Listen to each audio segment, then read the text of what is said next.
রক্তক্ষয়ী জুলাইয়ের 2 বছর পার হলেও এখনো বাস্তবায়ন হয়নি গণ অভ্যুত্থানের অংশীজনদের আকাঙ্ক্ষা।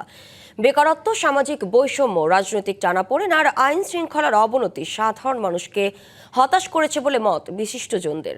তাই জুলাইকে বাঁচিয়ে রাখতে প্রতিষ্ঠানগুলোকে শক্তিশালী করার পাশাপাশি ক্ষমতার সব স্তরে দায়বদ্ধতা নিশ্চিত করার তাগিদ তাদের।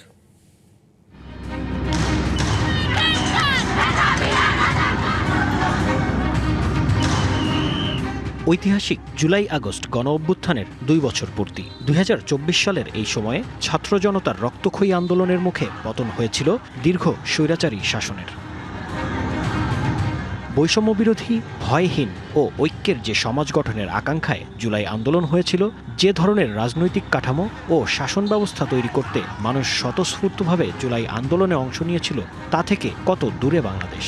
আমরা চেয়েছিলাম এমন একটা সমাজ বা রাষ্ট্র, আস্তে আস্তে সমাজ এবং রাষ্ট্রে মানুষের জীবন থেকে ভয় জিনিসটা কেটে যাবে। বৈষম্য যে খুব সিগনিফিকেন্টলি কমে গেছে এটা আমরা বলতে পারছি না। আবার পুনর্ভাবনা করার সময় এসে এবং সেই ভাবনা থেকেই আবার আমরা সামনে এগোতে পারব। নগদ নিয়ে এলো হার না মানা হার অফার। সর্বনিম্ন 10,000 টাকা রেমিটেন্স নগদে পাঠালে থাকছে স্বর্ণের হার জেতার সুযোগ। আন্দোলনে যারা সামনের সারিতে ছিলেন, এখন তাদের মধ্যেই বিভাজন দেখা দিয়েছে বলে মনে করেন রাজনৈতিক বিশ্লেষক মোহাম্মদ আইনুল ইসলাম। যারা জুলাই যুদ্ধে নেতৃত্বে ছিল, যারা এই আন্দোলনের একদম সামনে ছিল, তাদের মধ্যে এক ধরনের ফাটল দেখা দিয়েছে। ফলে জুলাইয়ের যে প্রত্যাশা ছিল, ছাত্র জনতার যে প্রত্যাশা ছিল, সেটি আসলে পূরণ হয়নি। জুলাইয়ের যে স্পিরিট, এটাকে যদি আমরা ধারণ না করি বা এটাকে যদি আমরা ইমপ্লিমেন্ট না করি, বাস্তবায়ন না করি, তাহলে জনমনে যে অনাস্থা তৈরি হবে, তখন কিন্তু দেশের একটি ক্ষতি হয়ে যাবে। অংশীজনরা তাই বলছেন, জুলাইকে নিয়ে পুনরায় ভাবার সময় এসেছে। জুলাইকে ধরে রাখতে গণতন্ত্রকে সংহত রাখা, রাজনৈতিক দলগুলোর আদর্শিক বিরোধ ব্যক্তিকেন্দ্রিক জায়গায় না নেয়া, বিচার প্রক্রিয়া স্বচ্ছ রাখা সহ নিরাপরাধ ব্যক্তিদের উদ্দেশ্য প্রণোদিত সাজা না দেওয়ার বিষয়ে গুরুত্বারোপ করেছেন সুপ্রিম কোর্টের এই আইনজীবী।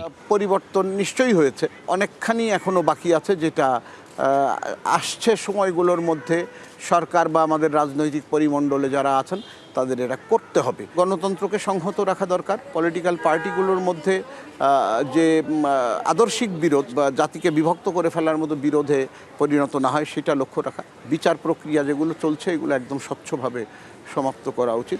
গণ অভ্যুত্থানের আকাঙ্ক্ষা বাস্তবায়নে মাত্র 2 বছর কম সময় হলেও ধীরগতি ও সমন্বয়হীনতা দূর করা জরুরি বলে মনে করছেন বিশিষ্টজনেরা। তাই কেবল ক্ষমতার পরিবর্তন নয়, বরং প্রতিটি নাগরিকের অধিকার রক্ষা এবং একটি স্থায়ী গণতান্ত্রিক ব্যবস্থা গড়ে তোলাই এখন বড় চ্যালেঞ্জ বলে মনে করেন তারা।